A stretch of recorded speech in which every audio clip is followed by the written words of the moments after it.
मैं इसको जीते जी समुद्र में बाहर ये संभव नहीं है। जब मतलब बीजू दिन घरे आप मतलब कोई मरा वगैरह आयो नहीं जब गनी हो तो राजा के भाई एडी कुमार जन्म कही है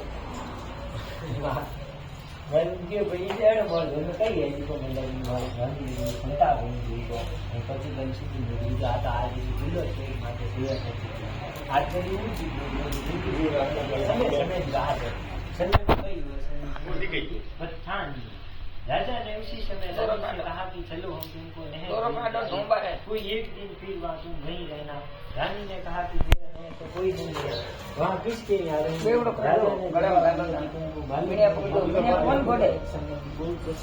अच्छी है उन्हीं के पास तुमको भेज देता हूँ। रानी ने जाने को तैयार हो गई। इसने राजा की अभी अनुसार बहुमूल्य वस्तुओं आभूषणों से अपने सवाल पर तैयार किया। तब राजा ने उसे समुद्र में बैठा कर नदी में बहा दिया। वह नदी समुद्र में ऐसी जगह जाकर मिलती थी जहाँ उस राजा के बहनों का राज्य था। समुद्र में मोती की सीपे निकाले जाने का राजा का ठेका था। राजा का संदेश देता हुआ उस जब पहुंचा तब राजा ने महलों को हुक्म देकर संदूक को पानी से बाहर निकलवा दिया।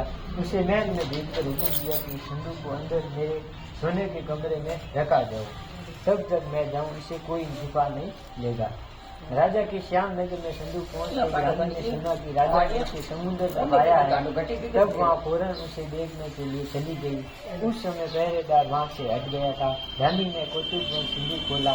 उसने देखा कि उसके भीतर एक सर्वांग सुंदरी 16 श्रृंगार बहारे आभूषण किए बैठी थी।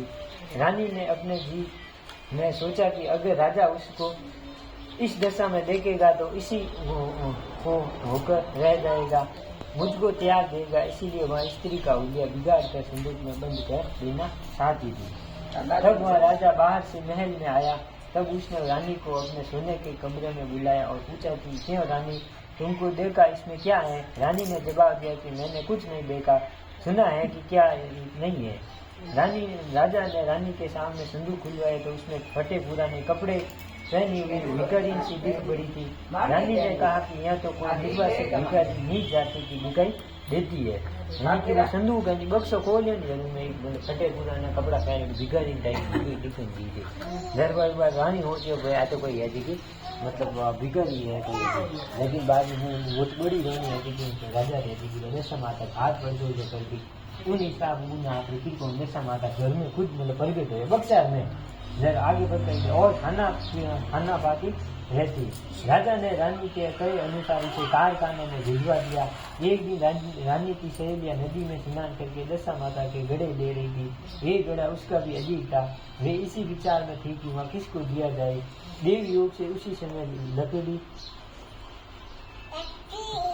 लड़की वाली रानी वहाँ जा पहुंची। उसने सोचा कि कहा बहन यदि तुम कोई नीच वर्ण की हो तो तुम्हारा घड़ा ले। रानी ने कहा कि मुझे घड़ा लेने से कोई इनकार नहीं है, परंतु मुझे तो खाने भर को मिलता नहीं है, इनकी पूजा मैं कैसे करूँगी? यानी कि बाबू भिखारी इनके कोई धारो भी एक नहीं है ढोरो ले लो पर बाकी मारे खाओ ना तुम नहीं बोलो घर में जाना पड़े तो मैं हमारे बात देखते कर देती दिखवा होती नहीं तो बात दशा माता खुद ही होती भगवान मतलब परीक्षा ले नहीं गया भाई कहीं कह दिया।